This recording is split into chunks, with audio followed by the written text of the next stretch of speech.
എനിക്ക് ഈ ഉഷമലരിപ്പൂക്കൾ ഭയങ്കര ഇഷ്ടമാണ് കേട്ടോ. അപ്പം ഞാനതിൻ്റെ ഓരോ വെറൈറ്റി കാണുമ്പോൾ വാങ്ങിക്കാറുണ്ട്. ഇത് റെഡ് കളറാണ്.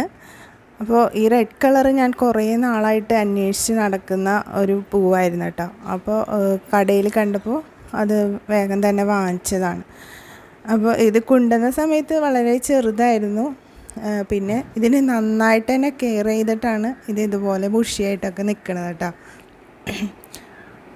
നമ്മൾ പുറത്തുനിന്ന് വാങ്ങിച്ച് നടുന്ന ചെടികളൊക്കെ ഇതുപോലെ നന്നായിട്ട് കെയർ ചെയ്തില്ലെങ്കിൽ ഇത് പെട്ടെന്ന് തന്നെ ഇതിന് ഫംഗസ് ബാധയൊക്കെ വന്നിട്ട് പോവാറുണ്ട്. എന്നാൽ തന്നെ മുളച്ചുണ്ടാവുന്ന ഉഷമലരിയുടെ ആണെങ്കിലും ചെടികളൊക്കെ ചില വീടുകളുടെ ഉമ്മറത്തൊക്കെ ഞാൻ കാണാറുണ്ട് ഇങ്ങനെ കാട് പോലെ നിൽക്കുന്നത്. അവരതിന് പ്രത്യേകിച്ച് ഒരു കെയറൊന്നും കൊടുക്കുന്നുണ്ടാവില്ല. എന്നാലും അത് നല്ല ഭംഗിയിൽ നിൽക്കുന്നുണ്ട്. നമ്മൾ ഇതുപോലെ വാങ്ങിച്ച് നടുമ്പോൾ നന്നായിട്ട് കെയർ ചെയ്തില്ലെങ്കിൽ ചിലപ്പോൾ പിടിക്കാറൊന്നുമില്ല. ഇങ്ങനെ 4 കളറാണ് ഇപ്പോൾ എൻ്റെ കയ്യിലുള്ളത്. ഒരു വൈറ്റൊക്കെ എൻ്റെ അടുത്തുണ്ടായിരുന്നു, അത് എൻ്റെ കയ്യിൽ നിന്ന് പോയി. ഇപ്പോൾ ഈ 4 കളറേ ഉള്ളൂ.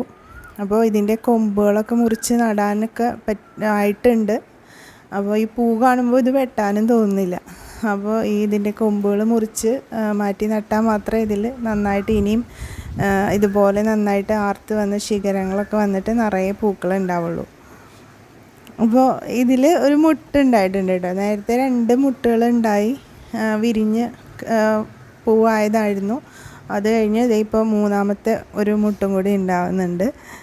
അപ്പോൾ ഞാൻ കൂടുതലും ഇതിന് 19 ചെറുതായിട്ട് വെള്ളത്തിൽ ലയിപ്പിച്ചിട്ടൊക്കെയാണ് ഇട്ട് കൊടുക്കാറ്.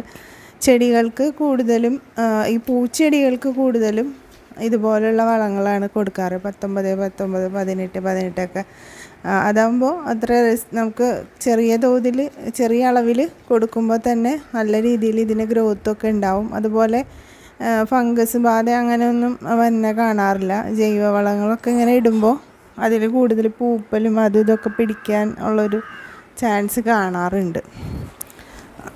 അപ്പോൾ ഇതങ്ങനെയൊന്നുമില്ല, നല്ല രീതിയിൽ തന്നെ ഉണ്ടാവുന്നുണ്ട്.